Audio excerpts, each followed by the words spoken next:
ajandaha shirkeennu wuxuu ka kooban yahay in laga hadlo marxuumiinta inaga dhimatay la inaga dilay iyo kuwa aynu dilay oo uu ugu horeeyo Asad Barkhadle Canshuur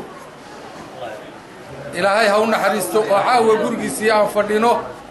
in laga hadlo xaaladiisa ninka la yiraahdo Aadan Yare oo isagana ay dileen ciidamadii dagaalkii maalintii dhawey dhacay boqoshan iyo fadhigan caawa waxaan u qabsanay waxa weeye inaan ku helno istaraatiijiyadii dhulbahanta ugu noolaan lahaa deegaamada Jubbooyin kunkii ka dhintay Allah u naxariisto faataxada inaan ugu maro dembigiisa ilaahay inuu dhaafo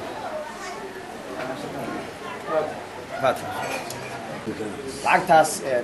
maatadaas laga dhintay inaga irisugaysaa guddi baan u saaray hawshan dhiigiisii raadinay taa dhaqaalahana guddigaan u saaray oo iyaga ka soo shaqeeyay waan leenahay iyagana ka soo shaqeeyay haddii aan leedno waxaan rabaa inaan u mahad celiyo qolooyinkii jaaliyadaha ahaa oo naga bixiyay afurada maanta iyagana inaan u mahad celiyaan rabaa oo halkan uga mahad celiyo haddii aan leedno waxaan ku boorinaynaa inay mar walba dadkooda garab dhamaanteen farxadba ii tahay caawa intan qof oo dhulbahanta oo meesha fadhiya inaan la kulano barnaamijka ma badinayo hadalka oo xildhibaanka iyo wasiirka iyo maxay ugaaskeena waxaa la rabaa markaa intaad waxa niyadda idinkaga jirtaan waa xaqiiq nimanka dhulbahanta waa kala maqan yihiin waxbaad kala tirsanaysaan waxaad kala tirsanaysaan na garan weynay annagu kiina dhintay nin wada dood aydin baadi doonin oo aad ka hurudaan kiina maqan baydin raadin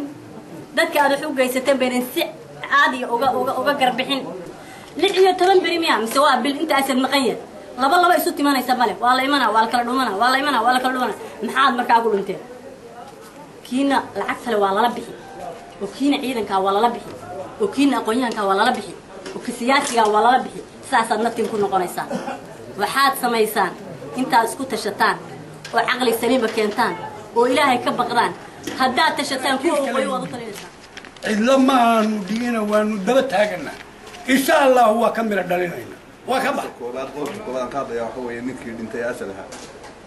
waxaan leeyahay meel kale intaynan u gudbin ninka aruud buu ka tagay dhulbahantana waa ku fadhinaaya aan u qabano inagu waxa jeebkeena horta aanu baadno oo ku qabano leeyahay taas intaas ka baxay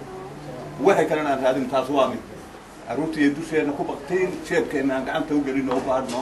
wixii kale aan ugu darayno qabanayno